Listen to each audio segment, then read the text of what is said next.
Oi, gente, tudo bem com vocês? Hoje é nosso bate-papo sobre o livro.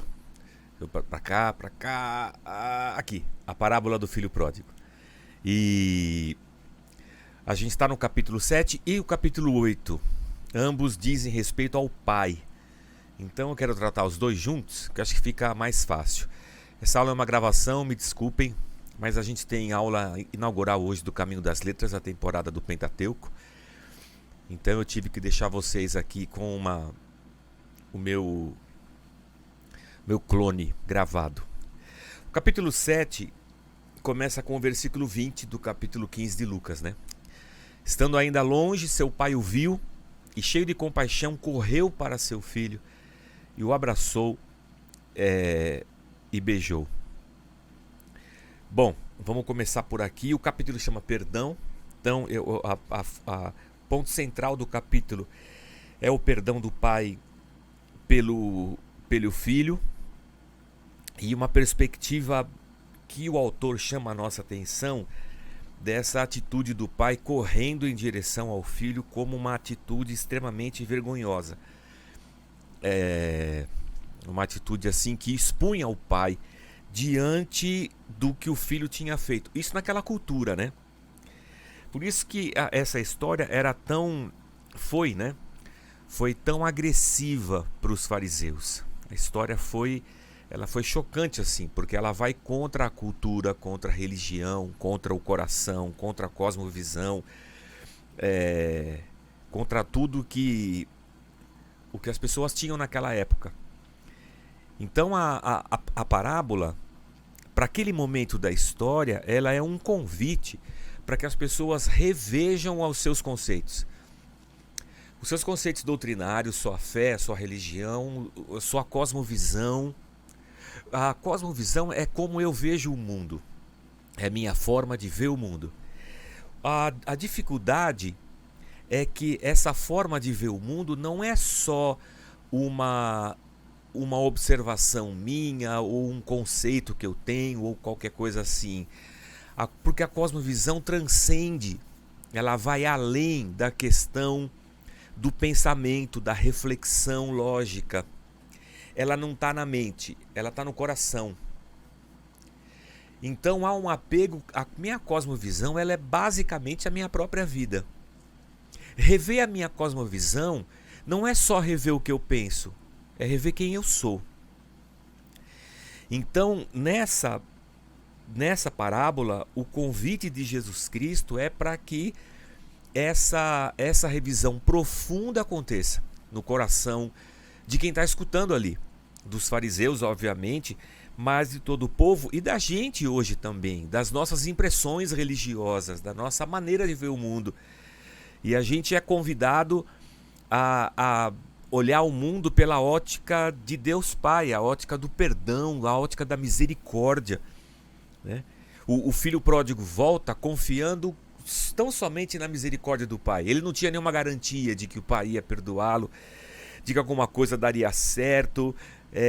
Ele estava confiando que o pai exerceria misericórdia e que ele seria reinserido naquele núcleo familiar. Ou se não como filho, como ele achava que não seria, né? Pelo menos como um trabalhador, como um funcionário. Era assim que ele pensava. Tá aqui na página 131, se você quiser olhar aí no seu livro, na página 131, em que o pai estava pensando. No segundo parágrafo desse subtítulo aqui, ele vai dizer assim, ó: não se engane. No contexto daquela cultura, o ato de o pai correr para o filho e abraçá-lo antes mesmo de o rapaz chegar em casa foi visto como uma quebra vergonhosa de decoro. Na perspectiva míope dos escribas e dos fariseus, essa era só mais uma coisa que se somava à vergonha do pai. Para começar, nobres naquela cultura não corriam. Correr era para garotinhos e servos, adultos não corriam. Principalmente homens de dignidade e importância, eles andavam solenemente. Então, a atitude do pai é uma atitude que choca e convida os ouvintes há uma mudança de pensamento. E ele não só corre para o filho, mas ele corre para o filho, ele troca a roupa do filho, ele põe um calçado no filho. E o calçado também é uma coisa importante naquela cultura. Servos não usavam calçados, andavam descalços. E somente a família e o nobre usavam calçado. Então, quando o filho chega descalço e o pai calça o filho, é significativo ele tá restaurando a dignidade e a condição familiar do filho. Assim como nós somos recebidos em Cristo e em Cristo recebemos o poder de sermos feitos filhos de Deus. A restauração da nossa dignidade. Estávamos descalços e fomos calçados. E o casaco, né? A roupa de festa, a roupa guardada para talvez a festa de um casamento, o casamento do filho mais velho, do filho primogênito. E sem dar banho, nada, ele já coloca aquela roupa para que no caminho de volta para casa o filho já seja reconhecido na vila por todos. E todos vejam que o filho foi restaurado à condição de filho. Ele não só restaura, como ele expõe isso para toda a comunidade. Cara, isso é muito legal, né? Muito legal. Tem um parágrafo que eu marquei aqui na página 134. O último parágrafo da página 134. Além do mais, o pai pouparia o filho de mais desgraça do seu pecado. O filho já estava todo desgraçado, né? Se tornando o pai a própria desgraça.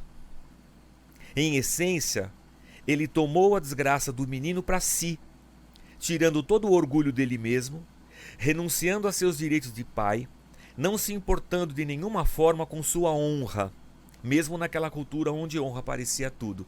Todas essas atitudes do pai de correr até o filho, de calçá-lo, de vesti-lo, de perdoá-lo, de não impor a ele uma punição, todas essas ações, elas ferem com a honra do pai. Então o que o autor está chamando nossa atenção é como se o pai tirasse a desgraça do filho e carregasse sobre si aquela desgraça. E não foi isso que Cristo fez na cruz? Carregando sobre si os nossos pecados, não eram dele, eram nossos, e ele morre exposto à vergonha na cruz. E ele carrega a nossa desgraça.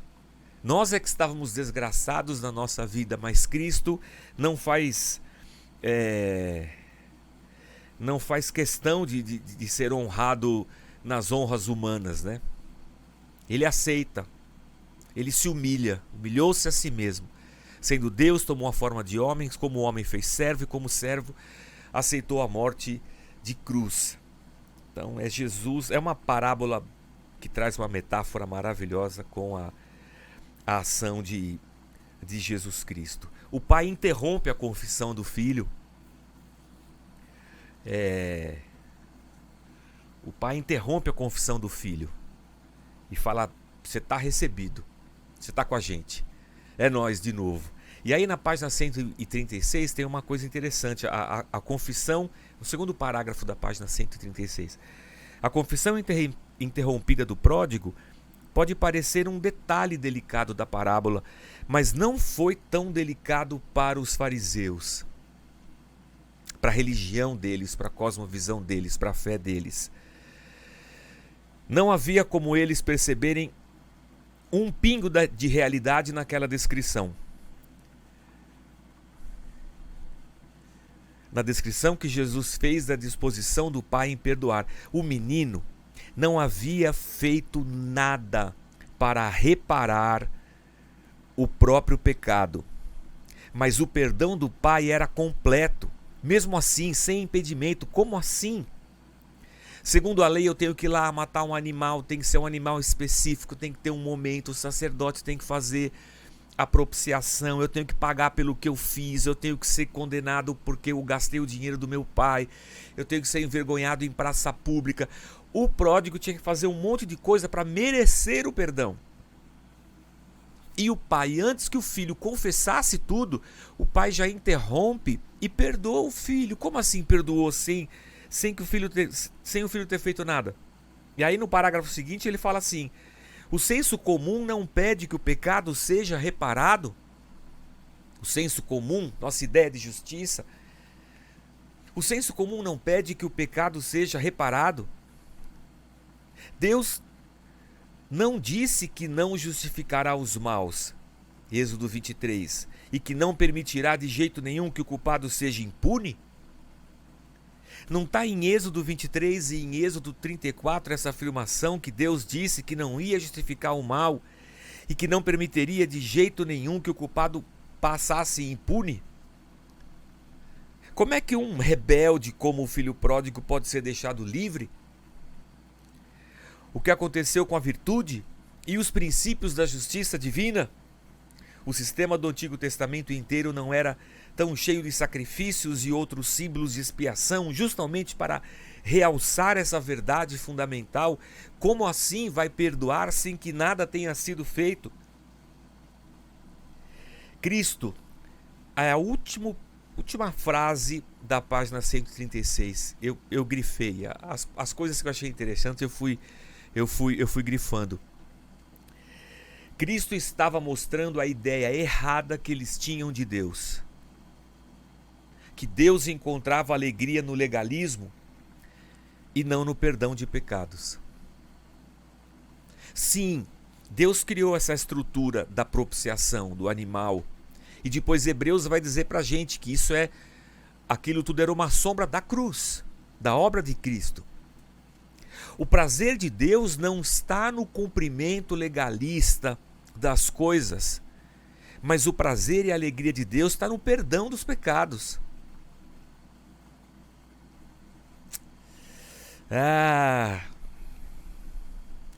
Aí eu grifei um parágrafo inteiro aqui da página 137.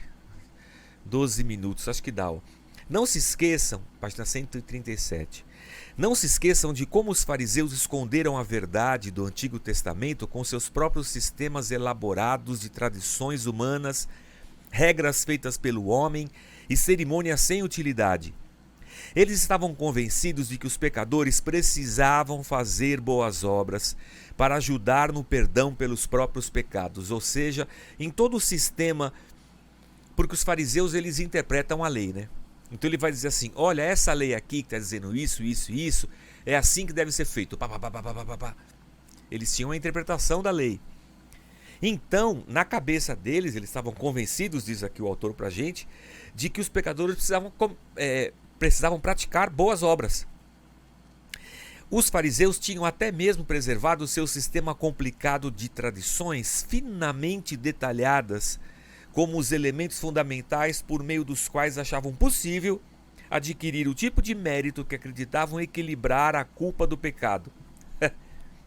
É por isso que o fariseu era obcecado por obras vistosas, rituais, demonstrações de espiritualidade, cerimônias exibicionistas e outros feitos de fachada.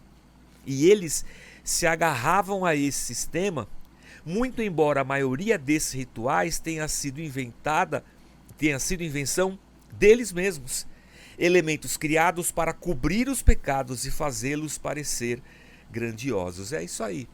Eles próprios criaram uma teia que atraiu e que prendeu eles.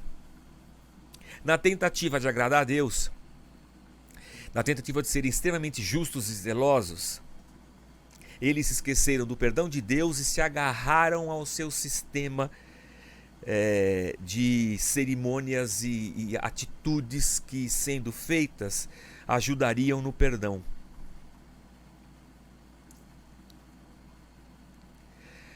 Eles se esqueceram que no Antigo Testamento, no qual eles estavam baseados, o perdão não era na cerimônia ritualística em si, mas o perdão estava na substituição, no sangue derramado. O perdão estava no sangue, não nas atitudes.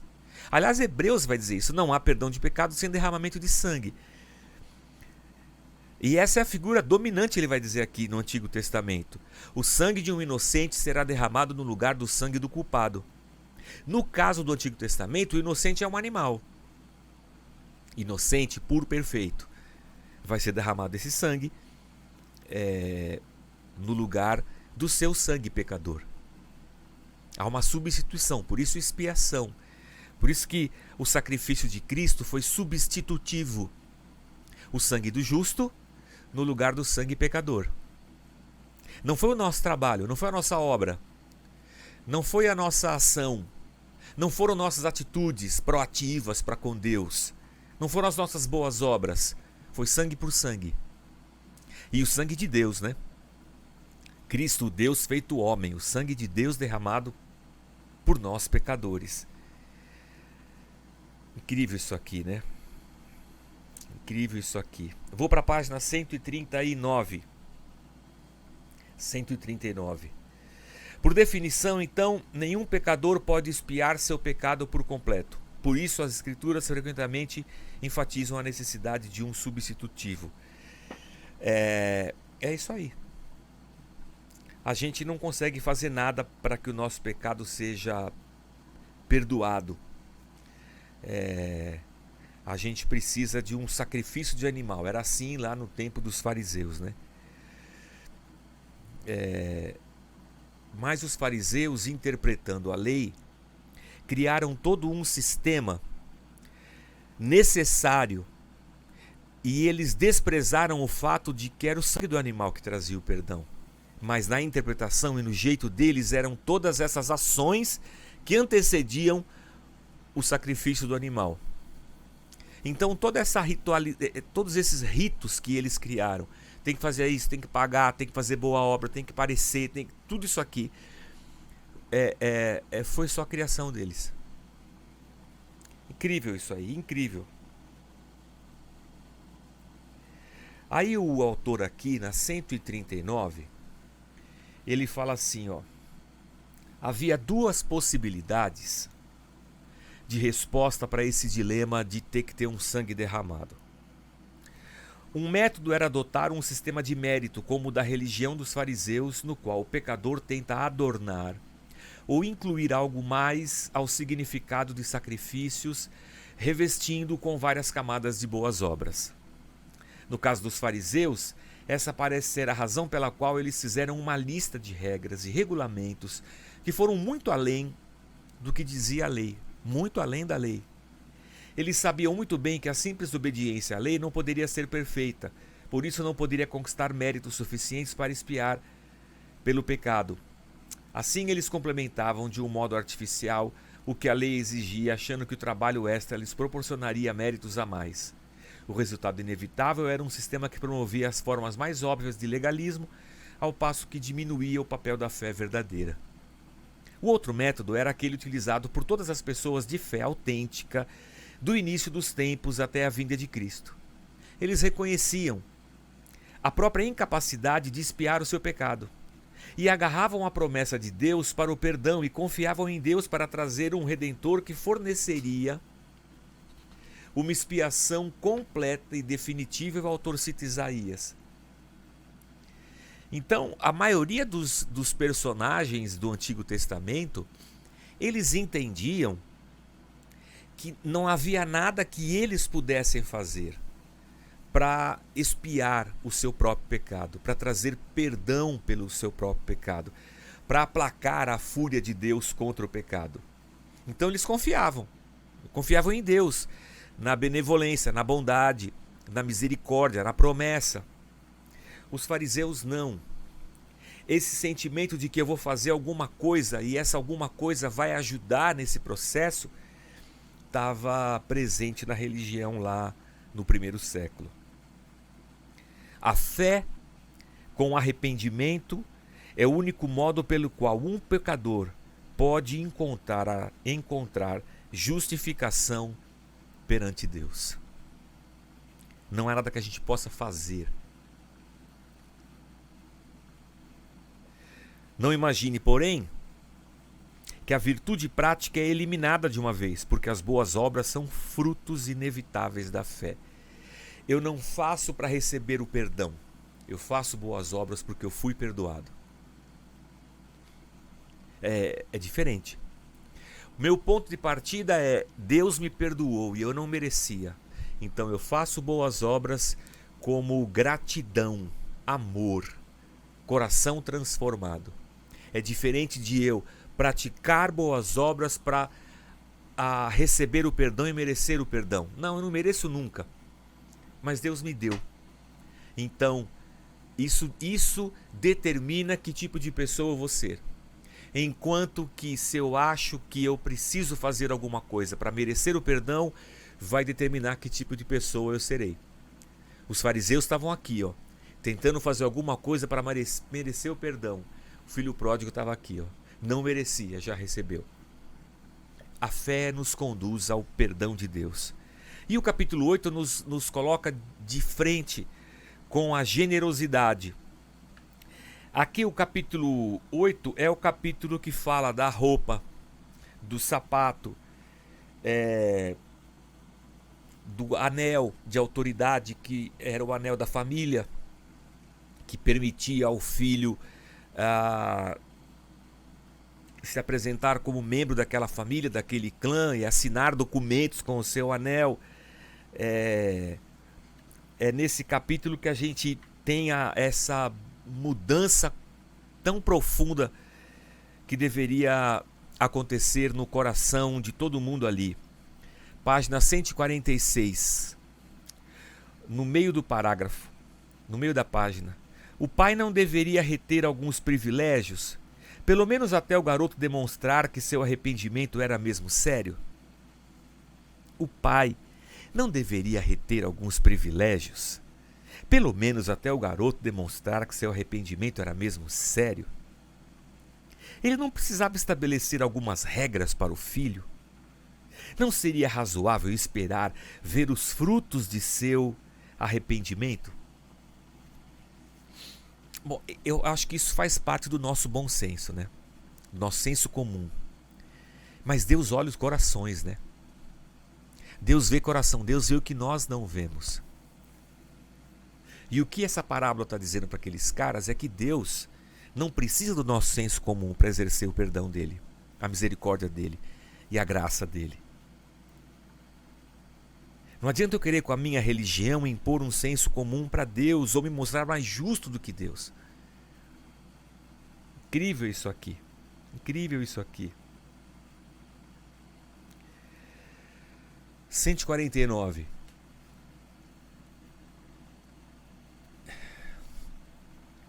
Olha, eu vou começar a ler, nós vamos entender, tá?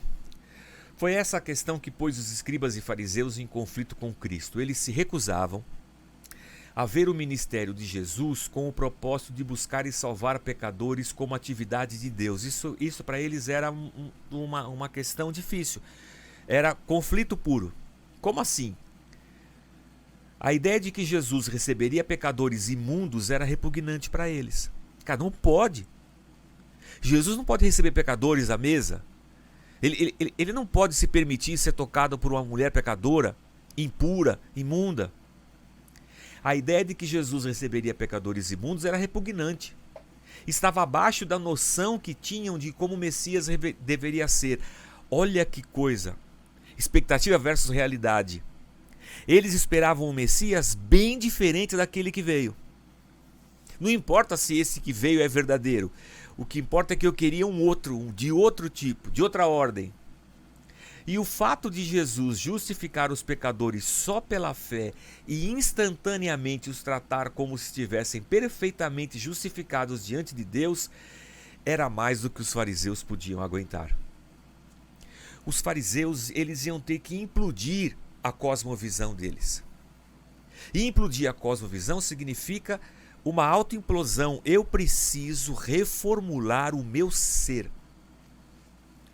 A minha vida vai ter que ser mudada. Eu vou ter que voltar lá para trás, derrubar muitas coisas e começar a construir outras novas. Porque a maneira como eu tenho exercido a religião por toda a minha vida está errada. A pergunta, os fariseus quiseram fazer isso? Não, claro que não. Um religioso quer fazer isso? Não, claro que não. Afinal de contas, a maior parte deles, os fariseus, tinha trabalhado toda a vida em sua religião e Cristo os tratava com menos consideração do que os cobradores de impostos e outros plebeus que vinham a ele. Havia um senso aí, havia um coração cheio de orgulho, né? Você imagina o fariseu com toda aquela gama de ritos e de atitudes religiosas e legalistas e de perfeição e de santidade e de vida e não sei o quê. E na hora que vem o Messias, Jesus ataca eles e senta com cobradores de impostos. Pô, aí é demais, né? Os fariseus se sentiam agredidos com essas atitudes de Jesus. E essa parábola é uma agressão. Porque o filho pródigo é recebido, aceito. E Jesus está mostrando para aqueles fariseus que Deus veio salvar pecadores. A parábola, junto com a parábola da mulher que perde a dracma, da parábola da ovelha perdida, eles estão dizendo: Deus veio buscar pecadores, Deus não veio buscar vocês. Não que Deus não os quisesse, eles não queriam se arrepender. Olha que coisa, Deus não veio buscar religiosos, Deus veio buscar pecadores que se arrependem e que creem na promessa de Deus.